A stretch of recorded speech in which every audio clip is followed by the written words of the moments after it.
Então assim, existem os homens naturais que eles são materialistas. E existem as pessoas que são assim. A gente tem que ter cuidado numa coisa: não espiritualizar o que é material e não materializar o que é espiritual. Já vou concluir com isso aqui agora. Olha só. Lá em João capítulo 14, diz assim, ó: na casa do meu pai há muitas moradas e eu vou preparar um lugar. Tem igrejas por aí que pensam que esta morada é habitação, é mansões, é conjunto habitacional. Tem até deles que pensam que vão ter carrão na glória, que vão ter uma casona, uma mansão. Não é isso não, isso fala de dimensão, domínio, plano, economia de Deus. Isso fala de um reino perfeito, de um estado de perfeição. Para que eu quero casa na eternidade? Me diga. As pessoas fazem isso, fazem casa, fazem prédio para ter posse.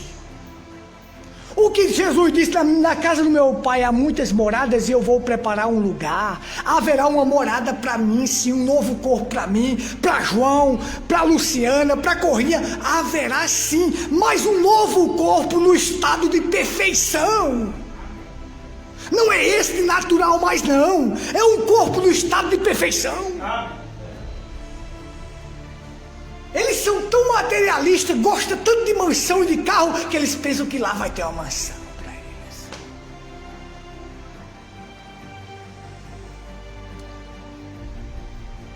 Isso aí é fazer o quê? É materializar o espiritual. Aí tem aqueles que espiritualizam o material. A Bíblia diz, Apocalipse 10:7, mas nos dias da voz do sétimo anjo, quem é esse sétimo anjo? Um homem. Mas aí as denominações pensam que é um anjo celeste, espiritual, que vem para tocar a trombeta. Eles espiritualizam o que é material. Nos dias da voz do sétimo anjo, quando ele tocar a sua trombeta, cumprir-se-á todos os segredos de Deus. Esse anjo é um anjo terreno, é um homem que estaria na terra para pregar a mensagem revelada, tocando a sua trombeta. A trombeta é a palavra para cumprir todos os segredos de Deus. Inclusive, isso que eu estou pregando é segredo revelado. Mas aí está as denominações dizendo: não é um anjo que vem do céu que vai tocar a trombeta. Espiritualiza o que é material.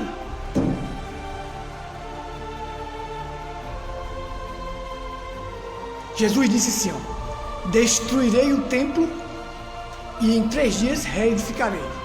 Marcos 14:58. Aí eles pensavam: ele vai colocar um dinamite nesse templo e vai derrubar, porque levou 46 anos para ser construído. 46 anos para quê? Para ser construído, para se tornar um covil de ladrão e salteadores. De que adianta todo aquele dinheiro gasto com a Universal, com tantos templos aí, para ser um covil de ladrões e salteadores? De que vale isso? 46 anos levou para reconstruir esse templo.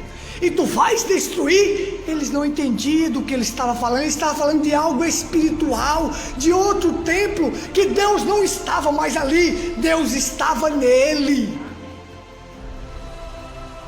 Estão entendendo? Destruirei o templo e reedificarei em 3 dias. Esse templo vai cair, vai morrer, mas ao 3º dia vai ressurgir. Porque Deus não está mais aí não. Vocês estão atrás de Deus aí nesse templo aí? Deus não está não. Deus está aqui. O lugar de habitação de Deus na terra é o coração do homem. Amém? Aí João, para terminar, aí João capítulo, primeira carta de João capítulo 4, versículo 2 diz: todo espírito que não confessa que Jesus veio em carne, este é o anticristo. Aí me diga uma coisa: toda aquela pessoa que não confessar que Jesus veio em carne, ele é o anticristo. Mas se confessar que Jesus veio em carne, é o quê? Porque o espírito ali, ribou meu tio ali, ele disse que Jesus veio em carne. O espírito está salvo porque confessou que Jesus veio em carne, reconheceu que ele veio em carne? Não. Isso não só é um mero reconhecer, porque os demônios aqui reconheciam que Jesus era o Filho de Deus e que Jesus era o Santo de Deus. Os demônios também reconhecem que Jesus estava aqui como o Santo de Deus e o Filho de Deus. Vocês estão entendendo? Quando ele foi expulsar o demônio, aqueles demônios daquele gadareno, eles disseram: que temos nós contigo, Filho do Deus Altíssimo. Reconheceu. Ei, não nos mande para o inferno, para o abismo, por favor. Os demônios têm medo de ir para o inferno. As pessoas estão aí, não estão nem aí para o inferno. Os demônios estavam com medo de ir para o inferno. Tiago diz que Satanás crê que treme, mas não obedece. É só isso? Não. Todo aquele que não confessa que Jesus veio em carne, confessar que ele veio em carne, sabe o que é? É ter a revelação que aquele corpo que estava na terra era um corpo físico de Deus. Isso é confessar que ele veio em carne, mas isso só é dado aos revelados. Aquilo era Deus em carne humana andando na terra. Deus fez um corpo para ele andar na terra em carne humana. Aí sim é confessar que Jesus veio em carne. Fora disso, só reconhecer que ele veio em carne. Os demônios também reconhecem. E reconhecem muito mais do que o povo.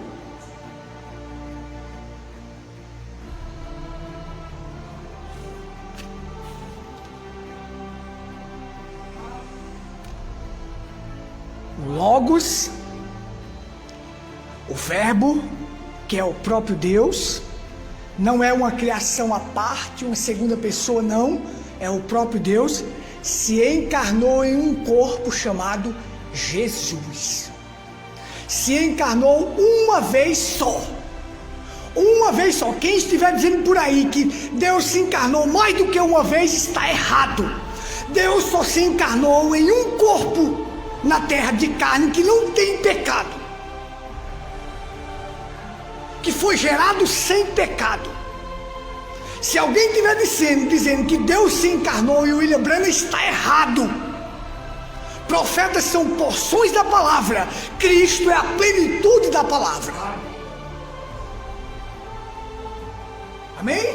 Hoje Deus se encarna onde? Na noiva, mas em porções. Como é? Tem uma porção em mim, tem uma porção em você, tem uma porção em Corrino, tem uma porção em Luciana, tem uma porção em cada um da noiva.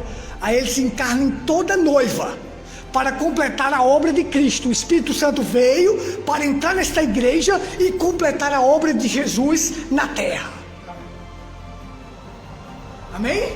Agora dizer, tem até crente aí da mensagem dizendo: quem não crê que Deus se encarnou em William Branham, vai acontecer isso e aquilo. Eu digo para você, Deus, ele era um homem espiritual, tinha a porção mais do que nós, sim, profeta. Ele tem porção da palavra. Veio a porção sobre ele, uma porção espiritual, que veio sobre ele para revelar para nós a palavra. Mas ele não é plenitude da palavra. Plenitude da palavra é só Jesus Cristo. Amém.